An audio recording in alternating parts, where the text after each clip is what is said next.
जय हिंद दोस्तों, कैसे हैं आप सभी लोग। आशा करता हूँ मस्त होंगे। कल मैंने यह क्लास 10th का ज्योग्राफी बुक जो संसाधन और विकास है उसमें संसाधन को देखा और संसाधन का संरक्षण कैसे किया जाता है उसमें हम लोगों ने वह भी देखा। और यह भी देखा कि 1992 में रियो डी जेनेरी शहर में पृथ्वी सम्मेलन कई देशों ने उसमें भाग लिया था और उसमें सभी देशों ने मिल के एजेंडा 21 तैयार किया।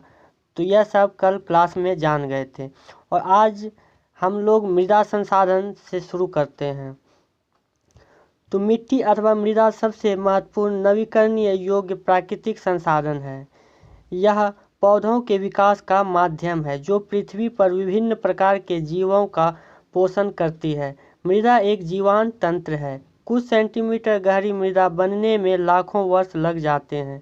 मृदा बनने की प्रक्रिया में उच्चावच जनक सेल अथवा संस्तर सेल, जलवायु, वनस्पति और अन्य जैव पदार्थ हैं और समय मुख्य कारक हैं।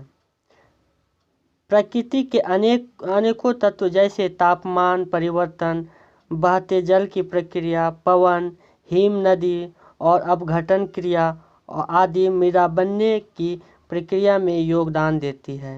मृदा में होने वाले रासायनिक और जैविक परिवर्तन भी महत्वपूर्ण हैं। मृदा जैव ह्यूमस हैं और अजैव दोनों प्रकार के कारकों से मिलकर बनते हैं। मृदा जो है वह जैव ह्यूमस और अजैव दोनों प्रकार के कारकों से मिलकर बनते हैं। तो ऐसे भी प्रश्न आप लोगों से आ सकता है कि मृदा कितने कारकों से मिलकर बनते हैं। तो जैव का मतलब है कि कोई भी जीव जो सड़ गल गया है वह मिट्टी में भी मिल जाता है, और अजैव का मतलब वह चीज़ जो जीवित नहीं है, जैसे चट्टान।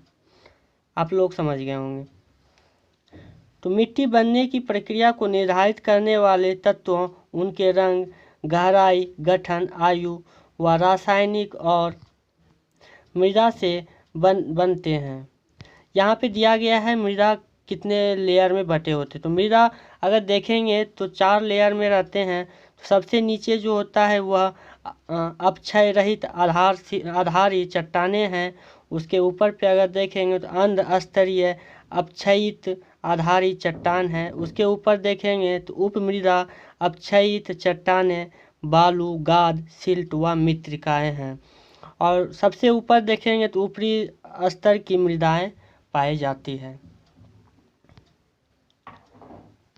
तो यह मृदाएं हिमालय की 3 महत्वपूर्ण नदी तंत्रों सिंधु, गंगा और ब्रह्मपुत्र नदियों द्वारा लाए गए निक्षेपों से बनी है। एक सांकरे गलियारे के द्वारा ये मृदाएं राजस्थान और गुजरात तक फैली है।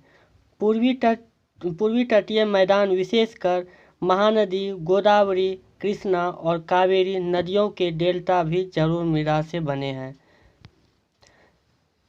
जलोढ़ मृदा में रेत, सिल्ट और मृत्तिकाएं के विभिन्न अनुपात पाए जाते हैं। जैसे हम नदी के मुहाने से घाटी में ऊपर की ओर जाते हैं, मृदा के कण का आकार बढ़ता चले जाता है। ऐसा भी हो सकता है कि प्रश्न पूछेगा कि बताए कि मृदा के कणों का आकार कब बढ़ता है। तो आप कहेंगे कि मतलब जहाँ नदी गिरने वाली होती है उससे अगर जैसे आप ऊपर जाते रहेंगे, जैसे नदी आ रही है तो उधर के कणों का आकार बढ़ते हुए आपको दिखेगा। नदी घाटी के ऊपरी भाग में जैसे ढाल, भंग के समीप मोटे कण वाली मृदाएं पाई जाती है। ऐसी मृदाएं पर्वतों के तलहटी पर बने मैदानों जैसे द्वार, चोर क्षेत्र और तराई में आमतौर में पाई जाती है। कणों के आकार या घटकों के अलावा मृदाओं की पहचान उसकी आयु से भी होती है। आयु के आधार पर जलोढ़ मृदा को 2 भागों में बांटा गया है। पुरानी जलोढ़ जिसे बांगर कहते हैं और नई जलोढ़ जिसे खादर कहते हैं। बांगर में कंकड़ ग्रंथियों की मात्रा ज़्यादा होती है। खादर में बांगर मृदा की तुलना में ज़्यादा महीन कण पाए जाते हैं। तो यहाँ देखें कि यहाँ बताया गया है कि जलोढ़ मृदा 2 भागों में होती है। पहला पुरानी जलोढ़ जिसे बांगर कहते हैं और नई जलोढ़ जिसे खारर कहते हैं। तो जलोढ़ मृदा उसे कहते हैं नदियों द्वारा लाई गई अवसादों को जहाँ बिछा दिया जाता है वहाँ जलोढ़ मृदा पाई जाती है। तो जलोढ़ मृदा का ऐसे देखेंगे तो नदियों द्वारा उड़ाई गई मिट्टी को जलोढ़ मिट्टी कहते हैं। तो आप इसका परिभाषा कैसे भी लिख सकते हैं और याद रख सकते हैं। आगे बढ़ें। जलोढ़ मृदाएं बहुत उपजाऊ होती है। अधिकतर जलोढ़ मृदाएं पोटास, फास्फोरस और चूना युक्त होती है, जो इनको गन्ने, चावल, गेहूं और अन्य अनाजों और दलहन फसलों की खेती के लिए उपयुक्त बनाती है। अधिक उपजापन के कारण जलोढ़ मृदा वाले क्षेत्रों में गहन कृषि की जाती है और यहाँ जनसंख्या घनत्व भी अधिक है। सूखे क्षेत्रों की मृदाएं अधिक क्षारीय होती है। इन मृदाओं का सही उपचार और सिंचाई करके इनकी पैदावार बढ़ाई जा सकती है। अभी हम लोगों ने मृदा का एक प्रकार देखा जिसे जलोढ़ मृदा कहते हैं, और यह भी देखा कि जलोढ़ मृदा को दो भागों में बांटा है जिसे खादर और बांगर कहते हैं। तो अब देखते हैं मृदा का दूसरा रूप जो काली मृदा है।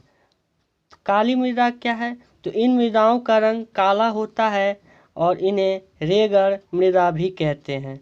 तो यह भी आपसे पूछ सकता है कि बताइए रेगड़ मृदा किसे कहते हैं? तो इसका होगा उत्तर काली मृदा का ही दूसरा नाम है रेगड़ मृदा। काली मृदा कपास की खेती के लिए उचित समझी जाती है और काली कपास मृदा के नाम से भी जाना जाता है।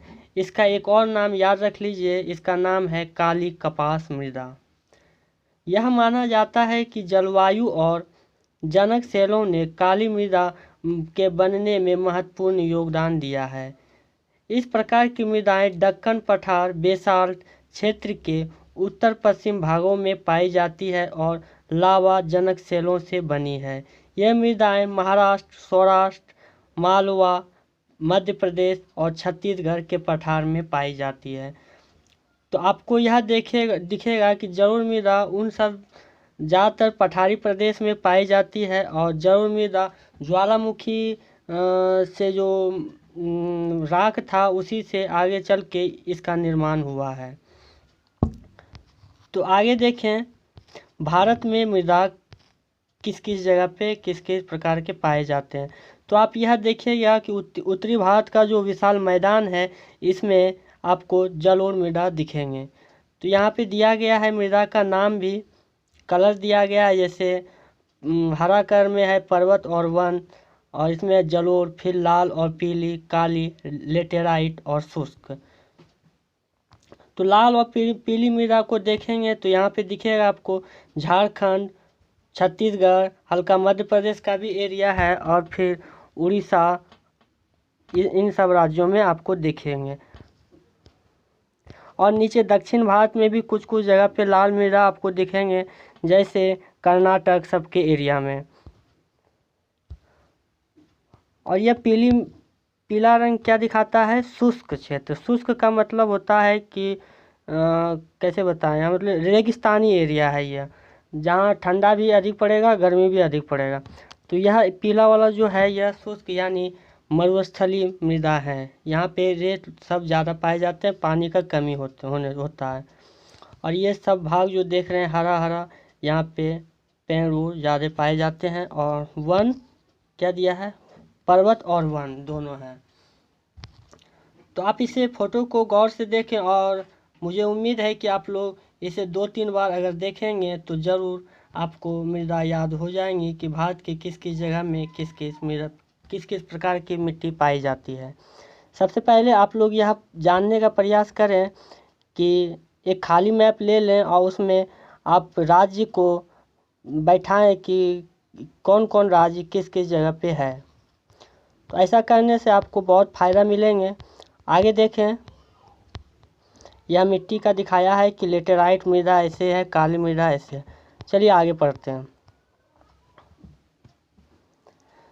तो दक्षिण पूर्वी दिशा में गोदावरी और कृष्णा नदी की घाटी तक फैली है। कौन? तो काली मृदा।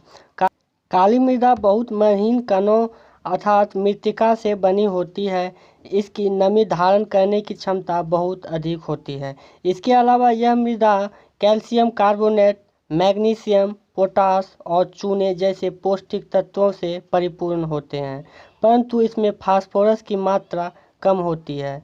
गर्म और शुष्क मौसम में इन मृदाओं में गहरी दरार पड़ जाती है, जिससे इनमें अच्छी तरह से वायु मिश्रित हो जाता है। गीली होने पर यह मृदा चिपचिपी हो जाती है और इनको जोतना मुश्किल हो जाता है। इसीलिए जुताई मानसून प्रारंभ में ही किया जाता है। आप लोग यह देखें कि पहला कि जलोढ़ मृदा में पानी सोखने की क्षमता अधिक होती है और इसमें फास्फोरस की भी कमी होती है, और पानी पड़ने के बाद यह मिट्टी चिपचिपी हो जाती है, जिससे जुताई करने में बहुत ही कठिनाई होती है। इसीलिए लोग क्या करते हैं कि जैसे ही मानसून आने वाला होता है उसके पहले ही अपने खेत को जोत लेते हैं।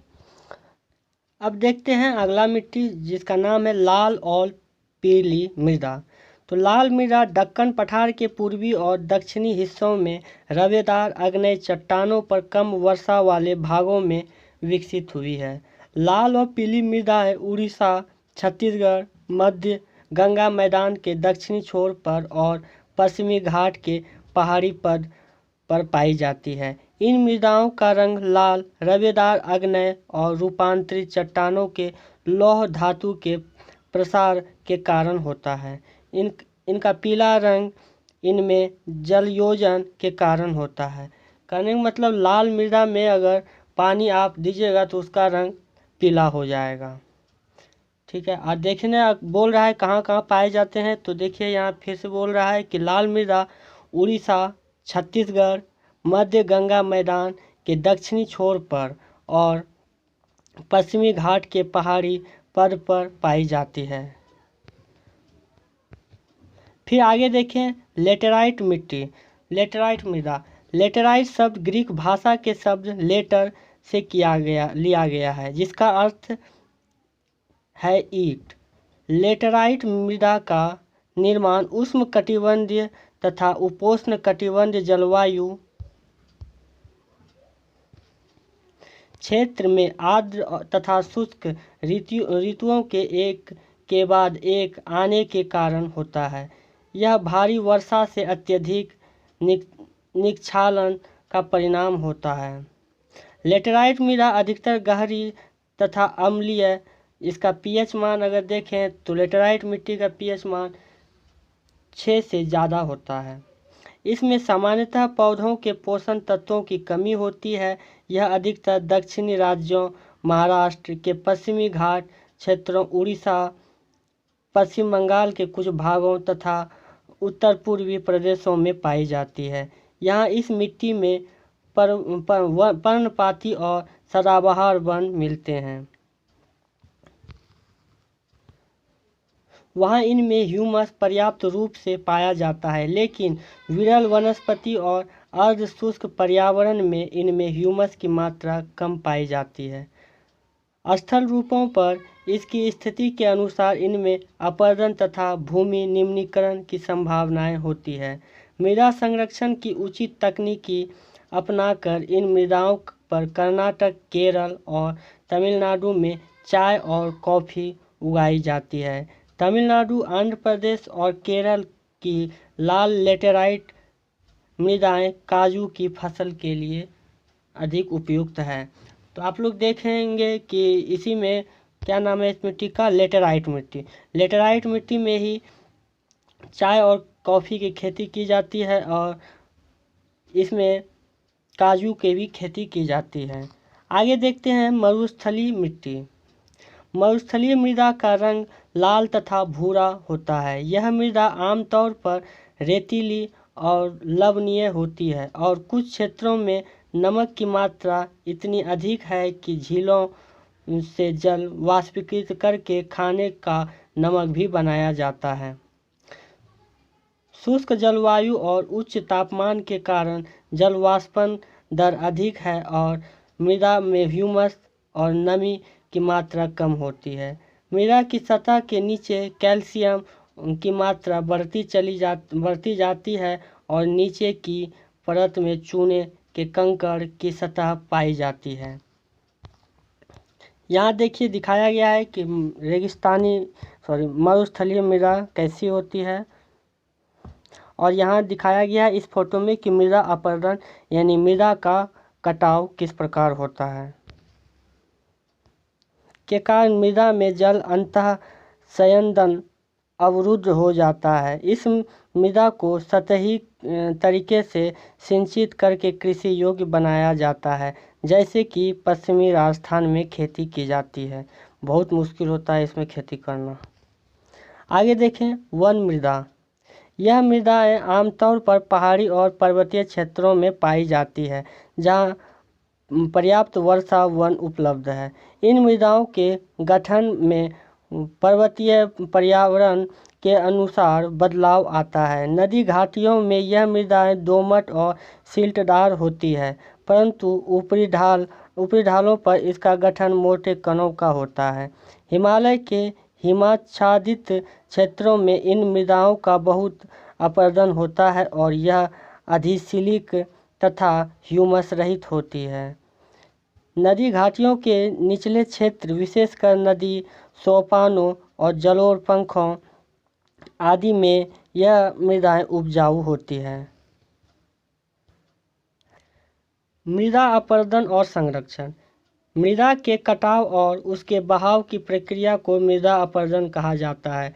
मृदा के बनने और अपरदन की क्रियाएं आमतौर पर साथ साथ चलती है और दोनों में संतुलन होता है, परंतु मानवीय क्रियाओं जैसे वनोन्मूलन, अति पशुचारण, निर्माण और खनन इत्यादि से कई बार यह संतुलन भंग हो जाता है तथा प्राकृतिक तत्व जैसे पवन, हिम नदी और जल मृदा अपरदन करते हैं। बहता जल मृतिकायुक्त मृदाओं को काटते हुए गहरी वाहिका बनाता है,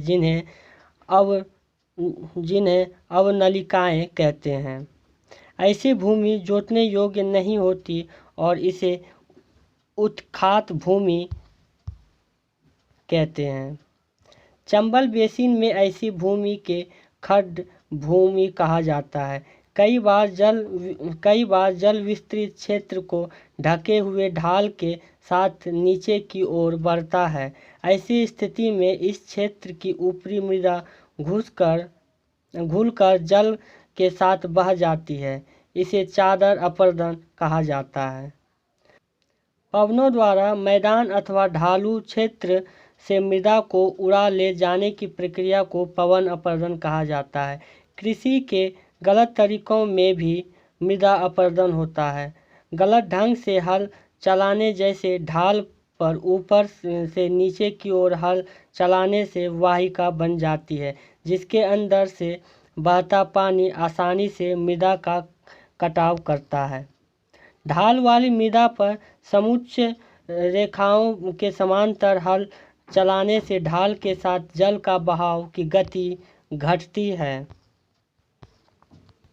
इसे समुच्च जोताई कहा जाता है। ढाल वाली मृदा पर सोपान बनाए जा सकते हैं। सोपान कृषि अपरदन को नियंत्रित करती है। पश्चिमी और मध्य हिमालय में सोपान अथवा सीढ़ीदार कृषि काफ़ी विकसित है। बड़े खेतों को पट्टियों में बांटा जाता है। फसलों के बीच में घास की पट्टी उगाई जाती है। ये पवनों द्वारा जनित बल को कमज़ोर करती है। इस तरीके को पट्टी कृषि कहते हैं। पेड़ों को कतारों में लगाकर रक्षा मेखला बनाना भी पवनों की गति कम करता है। इन रक्षक पट्टियों का पश्चिम भारत में रेत के टीलों के अस्थायीकरण में महत्वपूर्ण योगदान रहा है। यहाँ पे कुछ प्रश्न है, आप लोग इसका अगर उत्तर दे पाएँ तो बहुत खुशी होगी। पहला प्रश्न है, पंजाब में भूमि निम्नीकरण का निम्नलिखित में से मुख्य कारण क्या है? तो गहन खेती, पंजाब में गहन खेती नहीं होती है। वनोन्मूलन यानी वन का कटाई, अधिक सिंचाई, अति पशुचरण। तो इसका सही जवाब आप कमेंट करके दें। अगला प्रश्न है, निम्नलिखित में से किस प्रांत में सीढ़ीदार यानी सोपानी खेती की जाती है?